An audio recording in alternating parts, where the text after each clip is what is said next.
Hi, I'm using a throwaway account because I have a lot of people added to my main account. So I'm in a bit of a pickle right now because of something that happened a few days ago.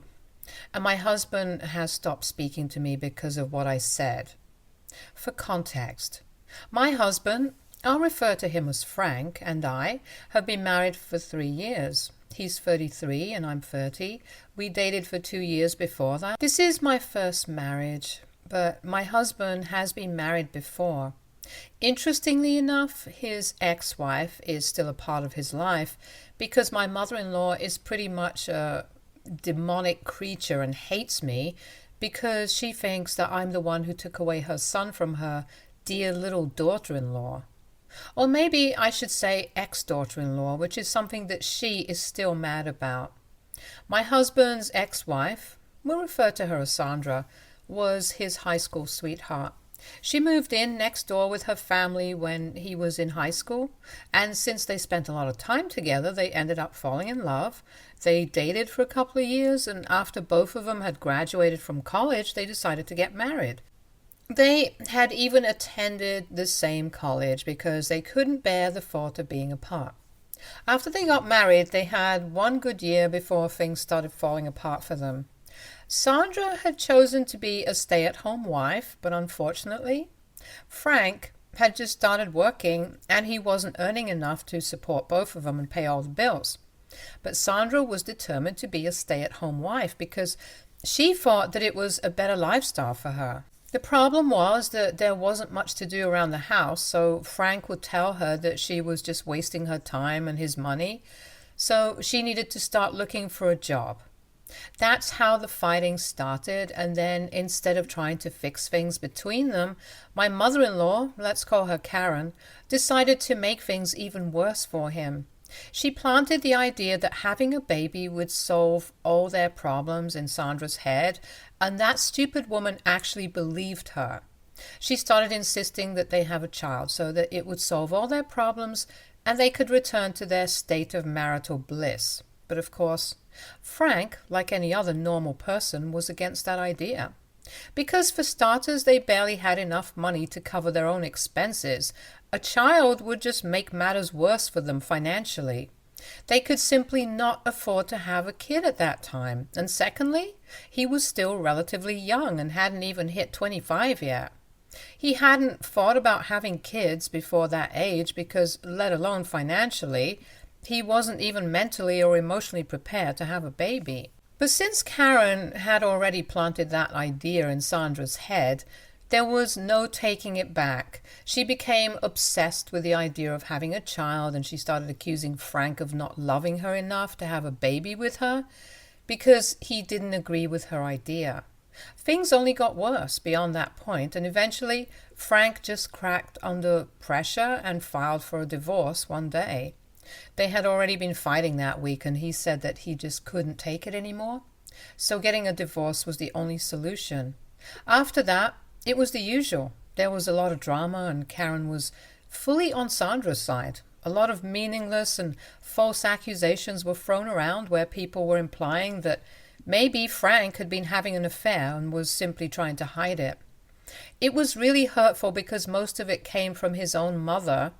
But eventually they were able to work past differences and continue to remain on good terms. Sandra also mellowed down considerably after the divorce had been filed, and a lot of years were shared, and she promised to change into a better woman for him eventually. But they did go through with the divorce because Frank wanted to give himself a real shot at being happy. So he continued to live in the apartment that he had been staying in, and Sandra moved back in with her parents. Sandra and Karen continued to remain on good terms and somehow got even closer after the divorce because they lived in close proximity and would meet and talk to each other almost every day. While Frank continued to work on himself, and eventually he landed a job in the company that I was working in. By the time I met him, he had already been divorced for a couple of years. I met Frank for the first time on his first day of work, and that would be around 2.5 years ago. He sat at the desk opposite to mine, and we weren't friends for the first few months, but then he struck up a conversation with me one day, and we ended up becoming really good friends. Then he asked me out, and I said yes. Since then, we've been together, and things were smooth sailing at first. I always knew for a fact that his mother was never going to like me. He had told me that she had some weird unresolved issues, and had told me how she treated Sandra better than she treated him, which was given that he was her biological son, and she was just her daughter-in-law. He had told me everything about his first marriage and how it fell apart, and I empathized with him. I thought that it was really sad. And even before I had met his mother, I prepared myself mentally, and I knew that she was not going to like me because she was apparently still holding out that Frank would go back to Sandra. And I was standing in the way of that. At least that's what she thought. So I had no expectations the first time that I met my husband's family. His father and his sister were relatively nice, but just like I had expected, Karen was cold, and she didn't even try to hide the fact that she wasn't on board with this relationship. Even though Frank had taken his time and hadn't introduced me to his family until we had completed almost 10 months of our relationship. His mother had known that he was dating me, but even then, when she met me, she made it very clear that I would never be welcome in the family.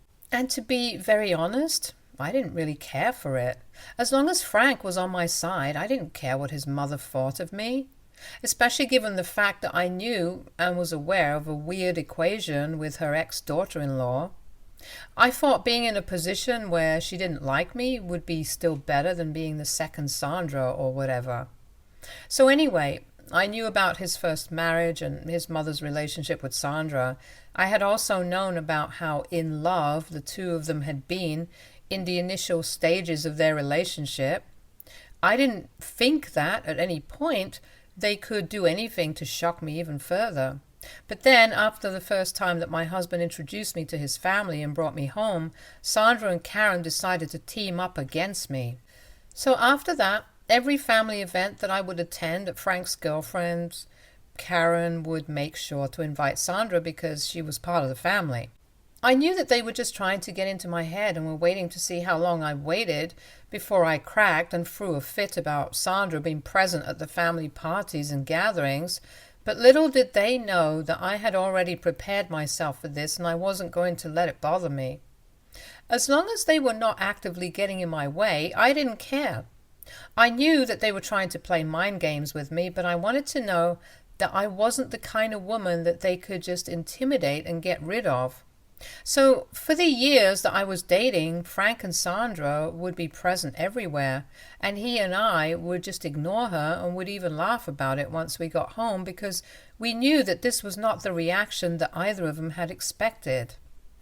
This went on until we got married, and neither of them ever had the courage to actually come up to me and say anything. They would just stand in corners and lurk while shooting nasty looks at me and Frank just because we were not playing into their hands and giving them the reaction or the outburst that they wanted. Then Frank and I got engaged, and even after that, things were pretty great for us.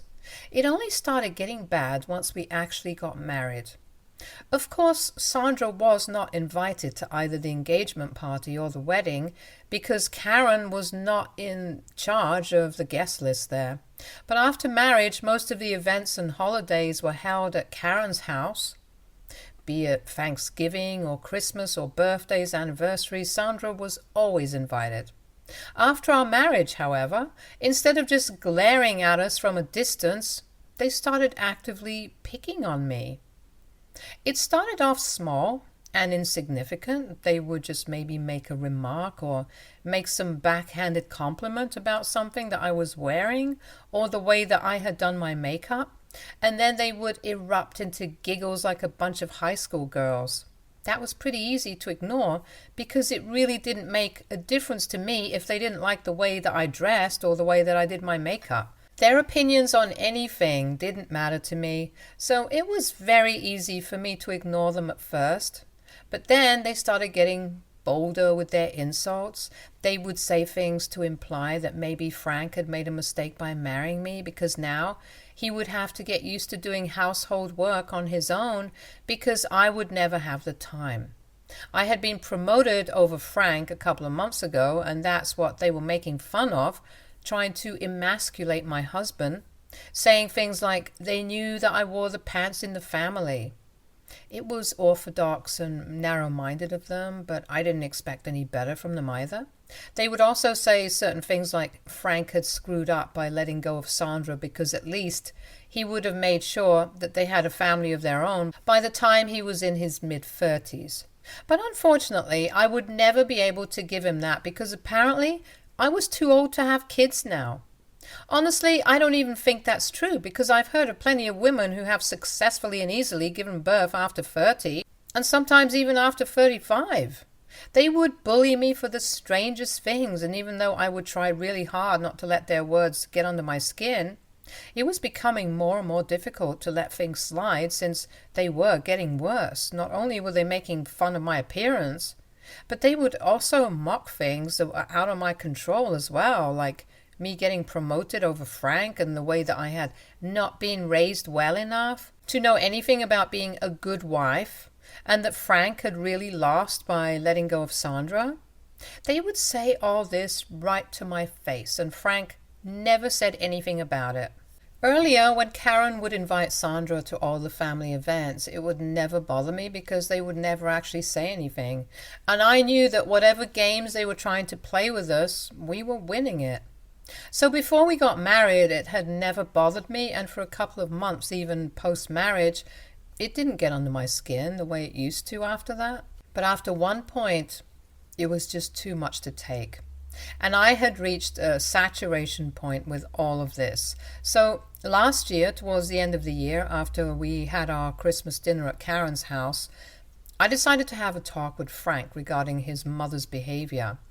I knew that the way Sandra behaved was out of his control, so there was no point in talking to him about that. And I didn't even blame him for it. But the one thing that he could do was talk to his mother and tell her that he didn't appreciate the way that the two of them were treating me.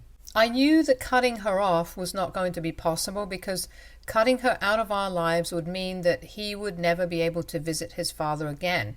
And his dad was a nice man, but due to unfortunate circumstances, he was wheelchair bound and he needed Karen to take care of him full time. He could move him in with us, and we had even suggested that a couple of times, but his father preferred to stay with Karen for obvious reasons. She might not be a great mother, but she was a good wife. So cutting Karen off was not even on the table. The only thing that I could expect Frank to do was promise me that he would talk to her and tell her to lay off of me. Last Christmas, Karen and Sandra had given me an especially hard time and had been pretty much at their worst. They had made a lot of comments about our marriage, which was apparently doomed to failure according to them, and they had been making several distasteful jokes about how I had better hold on to Frank if I didn't want him to go back to Sandra. It had made everybody at the table uncomfortable and had annoyed me to no end. So that day I decided that I was finally going to talk to Frank and tell him to put an end to this. I could have said something for myself, but all my life I have been told that I have a tendency to take things too far, and even as a child, sometimes I would say hurtful things during fights and stuff. So I didn't want to say anything that would ruin Frank's relationship with his mother. But then that would also ruin his relationship with his father, and I didn't want to be held responsible for that. And that is why, so far, I had kept my cool and not dignified any of their jibes at me with a response. But after that day, I had had enough, and somebody needed to put an end to this. I had expected Frank to stand up for me and say something, but when he hadn't done it on his own, I thought that I could just nudge him in the right direction and he would tell his mother to lay off. But when I sat him down to talk to him about this, he didn't even try to entertain the discussion and said that he was not interested in getting caught up in family drama. To be completely fair, I didn't think this was just family drama or even drama at all, because this was actually getting on my nerves now, and they were insulting me. So as my husband, he should have at least tried to intervene, and I shouldn't have even had to talk to him about this. But he brought up a bunch of things and said that he had believed that I was an independent woman and I was capable of fighting my own battles, which is why he had nothing to say. He told me that if I wanted somebody to defend me, then I would just have to do it myself. I thought that was really condescending.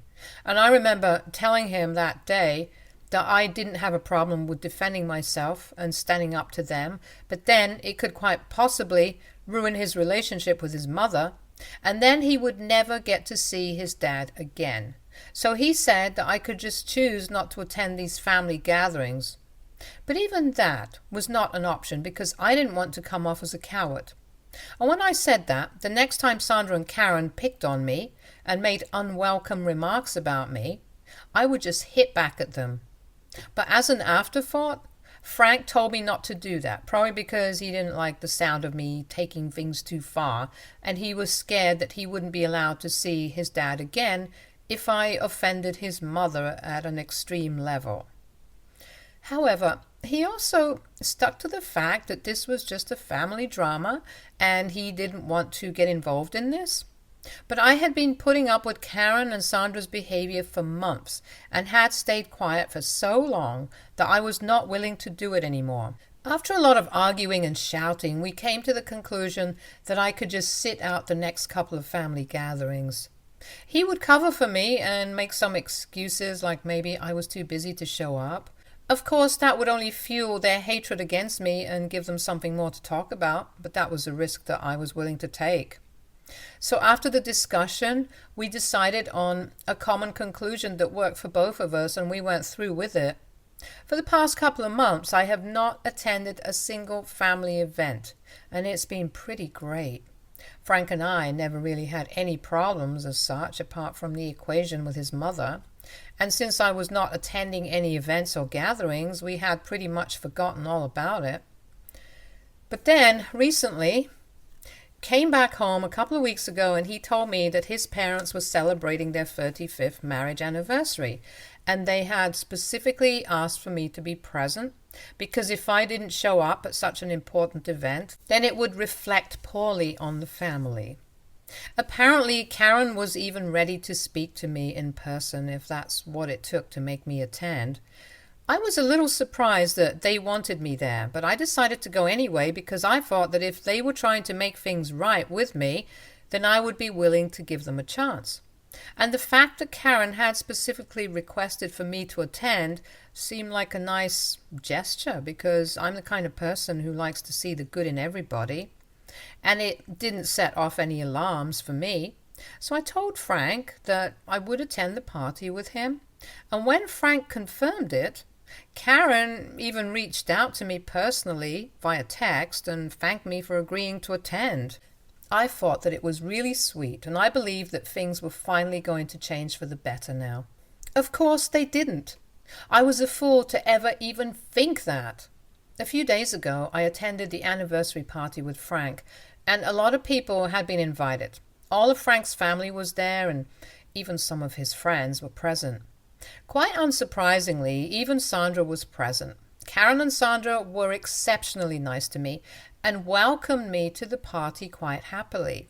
For a while, everything was going well, and Frank and I were socializing. We were there for about an hour. And at one point, I think Frank and I were speaking to one of his aunts. Out of nowhere, Karen and Sandra came around and joined the conversation. And I didn't have a problem with it. But then, for no reason, Karen started talking about how she wished that everybody could have a story like she and her husband did. She mentioned that the two of them were childhood sweethearts and grew up as neighbors. They got married as soon as they were old enough legally, and even though this was only the 35th marriage anniversary, in her head, she had been married to her husband for way longer. I thought that was a great story until she started talking about how she had wished the same thing for her son as well, and had almost thought that it would happen when he married Sandra. I was really taken aback by that statement because I absolutely did not see that coming. One minute she was talking about her own life and her story with her husband, and out of nowhere, She hit us with that. I realized in that moment that all of this had been an act, and her real intention had been to humiliate me. Because when she had started narrating the story of how she and her husband had met, everybody had left the conversation and were paying attention to it. Because everyone else, just like me, had assumed that this was going to be a sweet little anecdote on their wedding anniversary. But of course not. She had to make it about her favorite girl, Sandra, somehow. She didn't even look at me when she was talking about how much she wished that Frank had stuck it out with Sandra, instead of just leaving and getting a divorce when they hit a snag. Sandra took up the opportunity to say that she was still willing to work things out with him. She knew that I was just a rebound and he was actually still in love with her. He looked just as blindsided as I felt, and I just couldn't take it anymore. So I started screaming at them and told them to back off because they were literally insane, and there was no way that I was going to take this. I called them all a bunch of spineless cowards and said that I was done putting up with their frankly psychotic behavior. I called my mother-in-law crazy and said that she needed to get herself checked because it was very obvious that she had deep-seated mental issues and she needed to be committed to an institution because, in my opinion, she was beyond help. And if she really loved Sandra so much, she should have just adopted her. As for Sandra, I told her that she was literally the most pathetic and vile creature I had ever had the misfortune of coming across in my life. And I guess I should have just left it at that, but I also just had to say something to my father-in-law. I told him that I respected him, and I really appreciated the fact that he didn't treat me the way his wife did, but he should think about the kind of person he has been married to, because even though she takes care of him, she's pretty much a monster otherwise. And then I stormed out of the party without Frank. I was so annoyed that I didn't even want to look back and check if he was following. I honestly didn't care if he was coming with me or not, because at that moment, I only cared about myself and getting the heck out of there. Shockingly enough, he didn't come back home with me, and I had to take a cab by myself. He only came back about half an hour after I was home, and when I confronted him about what the heck he was up to for so long, he snapped at me and told me that he was cleaning up the mess that I had made. He told me that he had to apologize not only to his parents but to all the guests that were present there because of my outburst.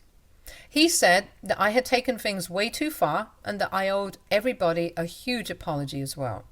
He told me that the way that I had behaved at the party was simply unacceptable and the things that I had said were straight up insane. Apparently he believed that I should have saved it for another day instead of ruining their anniversary party and having a breakdown in front of so many guests. So we got into a massive fight because I thought that it was all really unfair of him to pin the blame on me when this whole mess could have been avoided if he just had the courage to confront his mother and tell her to shut up. Instead, he had allowed Karen and Sandra to hang on me and bully me for the past 3 years.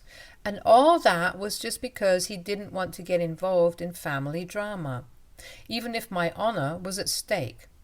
I thought that it was ridiculous of him, and quite frankly, very selfish. So I told him that he was being a horrible husband right now, and that's how the fight escalated. We haven't been speaking to each other for the past couple of days, and it's been awful. I don't feel like I need to apologize, but I do feel bad about this whole situation. Because apart from the weird situation with his parents, Frank and I have always gotten along really well, and I do love him. And I know for a fact that he loves me as well. But he just has a hard time speaking up against his family because of his father. I really want to fix this, but I don't think that I need to apologize for the things that I said. Yes, I might have taken it way too far, but I think that this was long overdue.